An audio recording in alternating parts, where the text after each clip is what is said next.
महीने से देवी जी के सारे सपने सच्चे हो रहे, तो हमारा आज कैसे झूठा हो जाएगा? क्या है? जब देवी जी के ये सारे सपने सच्चे हो रहे हैं और आप इनको तो सच्चा मान रहे हो और हमारे झूठा, अगर हमारा झूठा है तो इनके भी सब झूठे हैं, और इनका सच्चा है तो हमारा भी सच्चा है, हमारा माल हमें मिलना चाहिए। अब तो महाराज बस फिर हाथ जुड़ाई, हाँ, इसके सिवा और कोई दूसरा रास्ता नहीं था। इसलिए सपने के जितने भी क्रियाकलाप होते हैं, हाँ, बुद्धिमान लोग उस पर ज्यादा विचार नहीं करते हैं। हाँ, विचार इतना ही करना होता है कि स्वप्न आपकी स्थिति का परिचायक होता है, आपका मन कैसा है। जागृत अवस्था के किए हुए विचार या वासनाएं ही स्वप्न के रूप में प्रस्फुटित होती हैं। आपकी वो वासनाएं अगर स्वप्नावस्था में, वह वासनाएं जो एक संत के पास नहीं आना चाहिए, साधक के जीवन में नहीं आना चाहिए, अगर वो स्वप्न आते हैं तो उस पर नियंत्रण करने के लिए साधना को तीव्र गति से आगे बढ़ाने की आवश्यकता है। ये साधकों के मतलब की चर्चा है। ये स्वप्न तो एक दर्पण है अपने अंतःकरण को देखने के लिए। हम कैसे हैं, किसी दूसरे से कहीं किंचित मात्र पूछने की जरूरत नहीं। ये स्वप्नावस्था हमारे हृदय का एक परिचायक यंत्र है। इस बात को सुखदेव जी महाराज कहते हैं। देखो, ये मनोमयी ईश्वर की मूर्ति, परम पद देने वाली भगवान की, हाँ, भगवान के स्वरूप के साथ एकीभूत कराने वाली ये स्थिति है। तो सोचो, सुखदेव जी कहते हैं, जिस अगासुर ने भगवान के मुख में प्रवेश किया है और आश्चर्य हो रहा है, उस अगासुर के शरीर के अंतर्गत सच्चिदानंद घन ब्रह्म जब स्वयं प्रवेश कर गए हैं, हाँ, तो फिर बताओ उनके उसके कल्याण में संदेह कैसे रहा। सुखदेव जी ने कहा, देखो, ये लीला भगवान ने कुमारावस्था में की थी। इसका वध 5 साल की आयु में भगवान ने किया था। 6ठे वर्ष में 1 साल बाद बालकों ने जाकर के अपने घर में कहा कि आज तो कन्हैया ने अघासुर का उद्धार किया। सुखदेव जी से राजा परीक्षित ने कहा, भगवान, जो घटना 1 वर्ष पहले हो चुकी है, उसे वर्तमान का स्वरूप कैसे दिया गया? ब्रह्मन कालांतर कृतम तत्कालीनम कथम भवेत। हाँ, ये वर्तमान में ऐसी घटना हुई, ऐसा क्यों कहा गया है? तब सुखदेव जी कहते हैं, आप बड़े बुद्धिमान हो, बहुत बुद्धिपूर्वक कथा सुन रहे हो। साधु पृष्ठम महाभाग त्वया भागवतोत्तम। देखो, जिस समय अगासुर का भगवान ने उद्धार कर दिया, सभी बालकों को जीवन दिया, तो बालकों ने कहा कि देखो, अब तो बहुत समय हो गया है, हम लोगों को भूख लगी हुई है। भगवान कृष्ण ने कहा, हाँ, भूख तो हमको भी लगी है, चलो कोई स्थान देखते हैं। आगे चले तो देखा बहुत हरी हरी घास थी जमुना के किनारे। भगवान ने कहा, देखो, ये बछड़े हैं, यहाँ पर हरी हरी घास चरेंगे, इनको प्यास लगेगी तो पानी पी लेंगे, और हम लोग भी यहीं पर बैठ करके जो अपने घरों से लेकर के आए हैं उसका हम लोग आहार यहाँ पर लेते हैं। नित्य प्रति सभी बालक अपने अपने घरों से जो कुछ उनकी माताएं बना करके देती थी ले करके आते थे, लेकिन अकेले कोई नहीं खाता था, सब भगवान कृष्ण को देते थे। भगवान कृष्ण उनसे लेते थे, माँ के द्वारा जो दिया गया उसको दूसरों में बांट देते थे। हाँ, और कोई कोई नहीं देता था तो जबरदस्ती छीन भी लिया करते थे। भगवान सबके मध्य में बैठे हुए, बालक दौड़ करके गए और कोई पत्तल बना के लाया, कोई दोना बना करके लाया, बैठे भगवान सबके बीच में। भगवान ने अपनी जो वंशी थी ना, बांसुरी, हाँ, जिससे बहुत ज्यादा स्नेह था, उसको जमीन पर नहीं रखा, उसको तो आगे पेट की तरफ उसको खोस लिया। हाँ, अपनी श्रृंगी को बगल में दबाया, लकुटी को बगल में दबाया। बालकों ने कहा ये पत्तल, हाँ, ये दोना। अरे कहा पत्तल दोने में हम नहीं खाएंगे, हाँ हम तो हाथ में लेंगे, हाथ में लाओ। क्यों? अरे श्रृंगी को रखना पड़ेगा कि नहीं? हाँ, लेकिन श्रृंगी को बगल में दबा रखा है इसलिए कि भगवान जानते हैं कि ये बालक बड़े विचित्र होते हैं। हाँ, आप लोग जानते ही हो बालकों की हरकतें। एक की चीज उठाई दूसरे को दे दी, दूसरे ने लिया तीसरे को दे दी, तीसरे ने चौथे को दे दी। वो जाने कहाँ पहुंची, बोले हमारे पास नहीं, वो कहता हमारे पास नहीं। अब वो कहाँ गई? इसलिए भगवान जानते हैं ये बालक बंदर बहुत खतरनाक है, अपने सामान को संभाल करके रखते हैं। कहा हमको हाथ में दे दो, हाथ में। तो भगवान ने हाथ में लिया, पहले चावल लिया, फिर उसके ऊपर थोड़ा सा दही लिया, फिर थोड़ी सब्जी ली। ओ टेंटी इत्यादि का अचार भगवान ने अपने उंगलियों के बीच में दाब लिया। जो कुछ देते जाते भगवान सब हाथ पे लेते चले जाते। धर्मशास्त्र का ऐसा नियम है कि जब भोजन करे तो मौन होकर के करना चाहिए, बिल्कुल बोले नहीं। अगर कहीं आवश्यकता पड़ जाए बहुत ज्यादा तो थोड़ा बोल दे, जितनी आवश्यकता हो, बात नहीं करे। हाँ, किसी को बात करने के लिए प्रेरित भी नहीं करे, हंसे नहीं। और जो भोजन कर रहे हैं उनको सावधान रहना चाहिए कि ऐसी कोई क्रिया, ऐसी बात नहीं कहे जिससे लोगों को हंसी आ जाए। हाँ, लेकिन भगवान ने कहा देखो हम लोग तो अभी बच्चे हैं, ये बड़े बूढ़ों के नियम हैं और ये घरों के नियम हैं, ये नियम जंगलों के नहीं हैं। हाँ, भगवान तो सबके बीच में बैठे हुए हंसते भी जा रहे हैं, हाँ, और हंसाते भी जा रहे हैं। हासयन नर्म भी स्वई ही, अपनी क्रियाओं के द्वारा, बातों के द्वारा सबको हंसा रहे हैं। एक उनका प्रिय मित्र था, उसका नाम था श्रीदामा। वो अपने घर से बड़ी बढ़िया चीज बना करके लाया था, पीठ घुमा करके बैठ गया। भगवान कृष्ण ने कहा श्रीदामा क्या लाए हो? अरे कहा तुम अपना खाओ, हम अपना खाएंगे।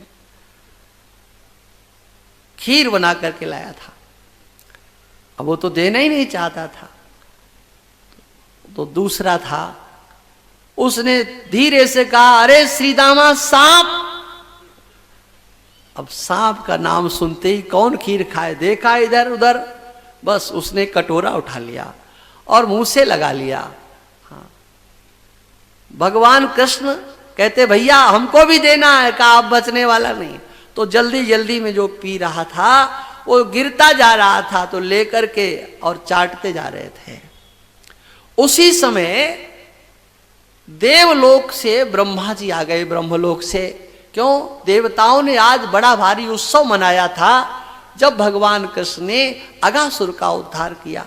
ये सुनकर के ब्रह्मा जी आए और ब्रह्मा जी उस दृश्य को देखने लगे। अरे देवता तो इनको भगवान कहकर के जय जयकार कर रहे हैं, लेकिन ये कैसे भगवान? हाँ, ये जो जूठा चाट चाट करके खा रहे हैं, इनको भगवान कैसे माना जाए? हाँ, हम इनकी परीक्षा लेंगे। देखो भगवान की परीक्षा लेने वाले हाँ, कभी भगवान को जल्दी समझ नहीं सकते। हाँ, आज ब्रह्मा जी ने क्या किया, जो बछड़े थे दूर थे, उन बछड़ों को ले जाकर के एक गुफा में बंद कर दिया। बालकों की दृष्टि पड़ी, बछड़े नहीं हैं। कृष्ण से कहा भैया बछड़े नहीं हैं, बछड़े किधर चले गए? भगवान कृष्ण ने उन सब से कहा देखो आप लोग भोजन करो, हम जा रहे हैं। वही स्वरूप उनके पेट की ओर कमर में वंशी लगा रखी है, अपने श्रृंगी और लकटी को बगल में दबा रखा है, बाएं हाथ पर सारा भोजन लिए हैं, एक ग्रास भगवान ने दूसरे हाथ से ले रखा है, मुंह में देना चाहते हैं, लेकिन उसी समय जब बछड़ों की बात तो वो ग्रास जैसे का तैसा हाथ में रहा, उसको मुंह में नहीं दिया और लेकर के बछड़ों को देखने के लिए चल दिए। इधर उन समस्त गोप बालकों को ले जाकर के ब्रह्मा जी ने दूसरी गुफा में छिपा दिया। बछड़े नहीं, कहीं नहीं, किधर गए पता नहीं लगा।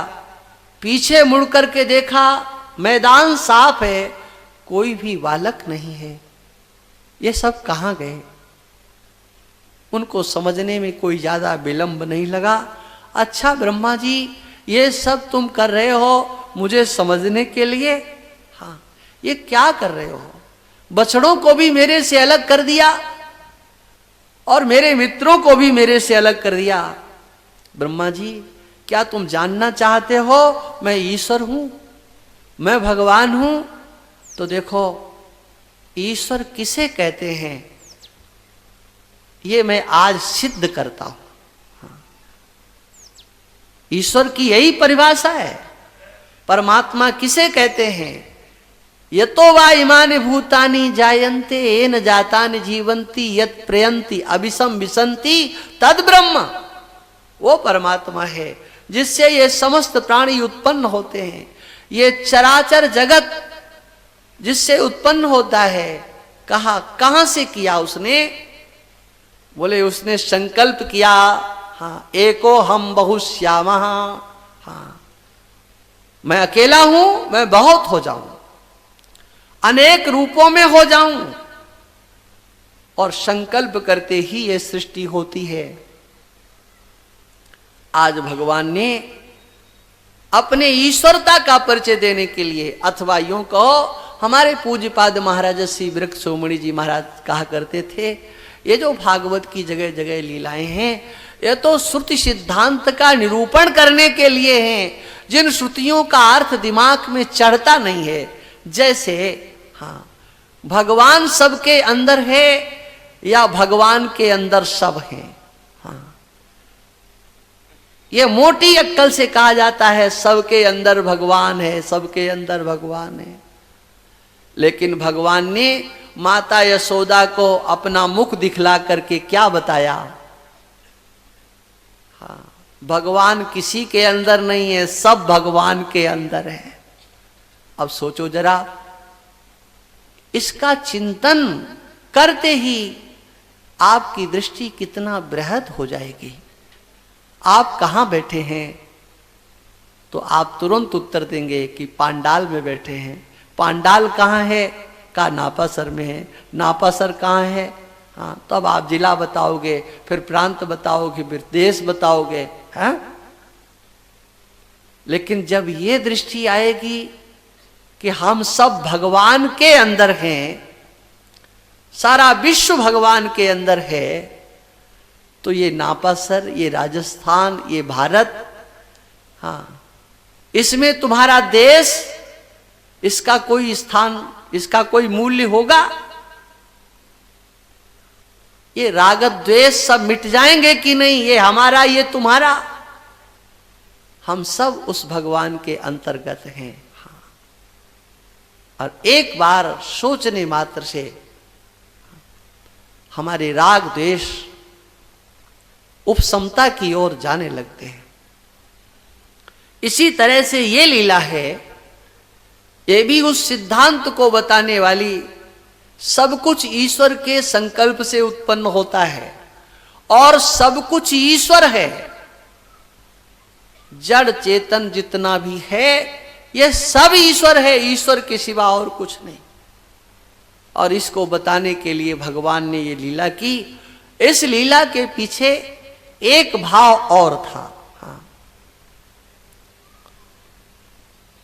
जब भगवान कृष्ण मैया यशोदा की गोद में बैठते थे और मां यशोदा उनको भोजन कराती थी, उनका श्रृंगार करती थी, तो जो गोपियां थीं उनके हृदय में बड़ा डाह होता था, हे विधाता, क्या कभी कन्हैया को पुत्र के रूप में इस प्रकार से भोजन कराने का, स्नान कराने का, ये सब सौभाग्य हमें कभी प्राप्त होगा?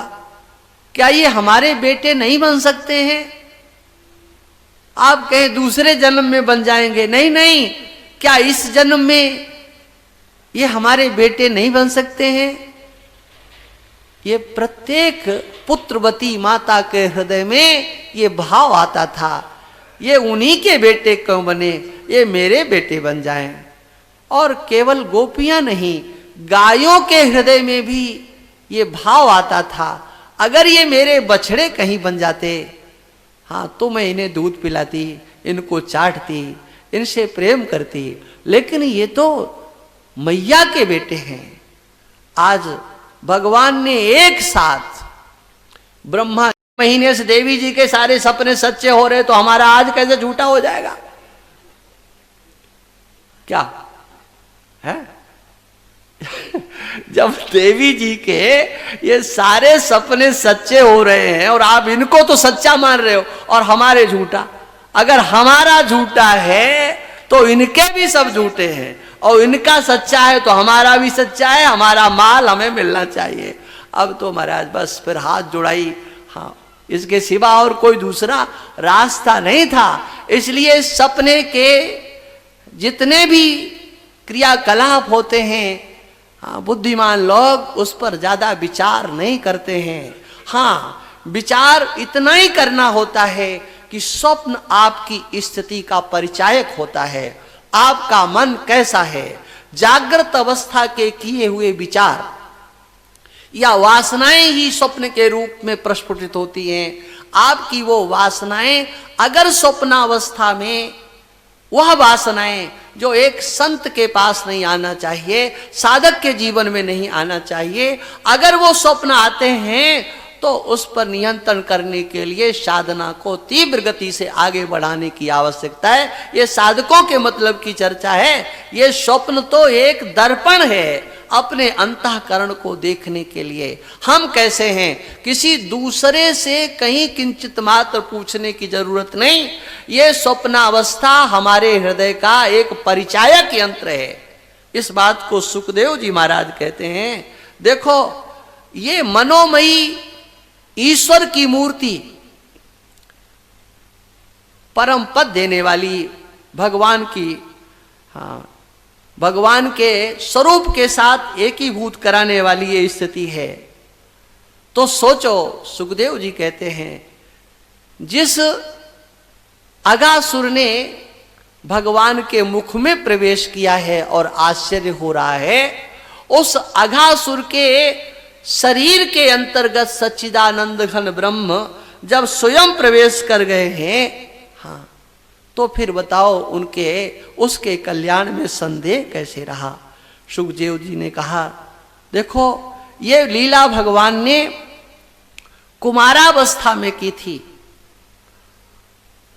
इसका वध 5 साल की आयु में भगवान ने किया था। 6ठे वर्ष में 1 साल बाद बालकों ने जाकर के अपने घर में कहा कि आज तो कन्हैया ने अघासुर का उद्धार किया।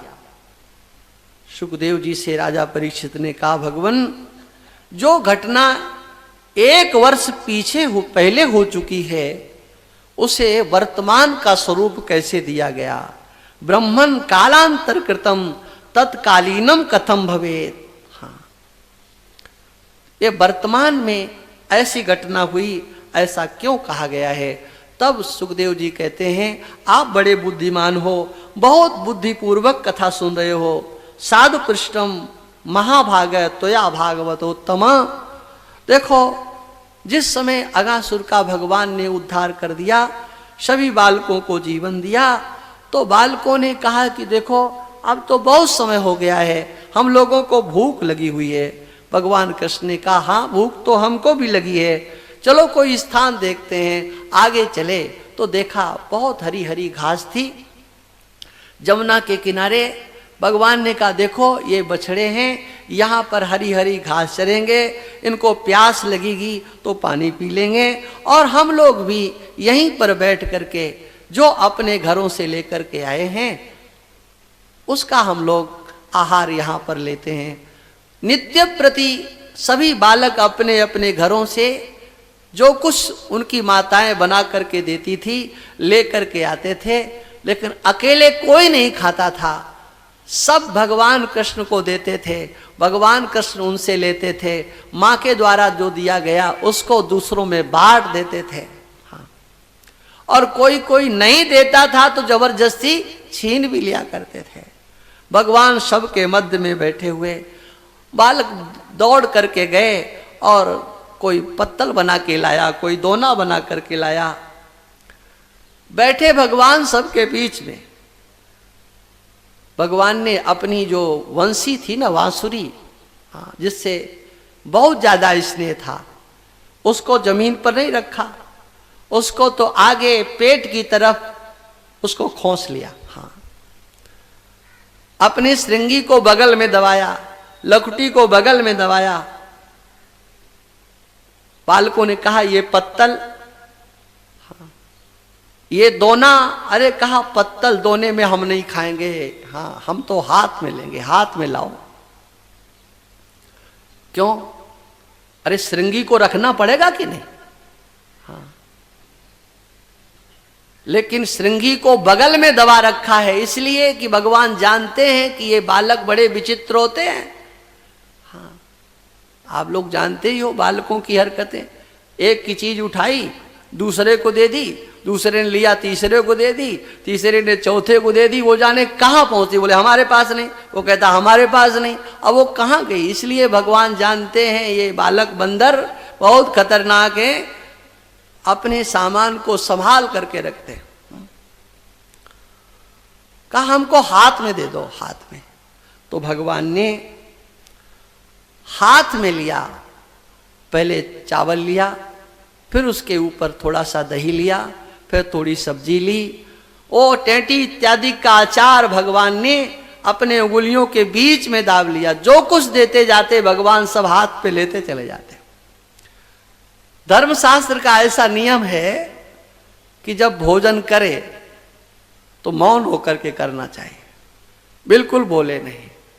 अगर कहीं आवश्यकता पड़ जाए बहुत ज्यादा तो थोड़ा बोल दे, जितनी आवश्यकता हो, बात नहीं करे। हाँ, किसी को बात करने के लिए प्रेरित भी नहीं करे, हंसे नहीं। और जो भोजन कर रहे हैं उनको सावधान रहना चाहिए कि ऐसी कोई क्रिया, ऐसी बात नहीं कहे जिससे लोगों को हंसी आ जाए। हाँ, लेकिन भगवान ने कहा देखो हम लोग तो अभी बच्चे हैं, ये बड़े बूढ़ों के नियम हैं और ये घरों के नियम हैं, ये नियम जंगलों के नहीं हैं। हाँ, भगवान तो सबके बीच में बैठे हुए हंसते भी जा रहे हैं, हाँ, और हंसाते भी जा रहे हैं। हासयन नर्म भी स्वई ही, अपनी क्रियाओं के द्वारा, बातों के द्वारा सबको हंसा रहे हैं। एक उनका प्रिय मित्र था, उसका नाम था श्रीदामा। वो अपने घर से बड़ी बढ़िया चीज बना करके लाया था, पीठ घुमा करके बैठ गया। भगवान कृष्ण ने कहा श्रीदामा क्या लाए हो? अरे कहा तुम अपना खाओ, हम अपना खाएंगे। खीर बना करके लाया था। अब वो तो देना ही नहीं चाहता था। तो दूसरा था, उसने धीरे से कहा अरे श्रीदामा सांप। अब सांप का नाम सुनते ही कौन खीर खाए, देखा इधर उधर, बस उसने कटोरा उठा लिया और मुंह से लगा लिया। हाँ, भगवान कृष्ण कहते भैया हमको भी देना है, कहा अब बचने वाला नहीं। तो जल्दी जल्दी में जो पी रहा था वो गिरता जा रहा था, तो लेकर के और चाटते जा रहे थे। उसी समय देवलोक से ब्रह्मा जी आ गए, ब्रह्मलोक से। क्यों? देवताओं ने आज बड़ा भारी उत्सव मनाया था जब भगवान कृष्ण ने अगासुर का उद्धार किया। ये सुनकर के ब्रह्मा जी आए और ब्रह्मा जी उस दृश्य को देखने लगे। अरे देवता तो इनको भगवान कहकर के जय जयकार कर रहे हैं, लेकिन ये कैसे भगवान? हाँ, ये जो जूठा चाट चाट करके खा रहे हैं, इनको भगवान कैसे माना जाए? हाँ, हम इनकी परीक्षा लेंगे। देखो, भगवान की परीक्षा लेने वाले कभी भगवान को जल्दी समझ नहीं सकते। हाँ, आज ब्रह्मा जी ने क्या किया? जो बछड़े थे, दूर थे, उन बछड़ों को ले जाकर के एक गुफा में बंद कर दिया। बालकों की दृष्टि पड़ी, बछड़े नहीं हैं। कृष्ण से कहा, भैया बछड़े नहीं हैं, बछड़े किधर चले गए? भगवान कृष्ण ने उन सब से कहा, देखो आप लोग भोजन करो, हम जा रहे हैं।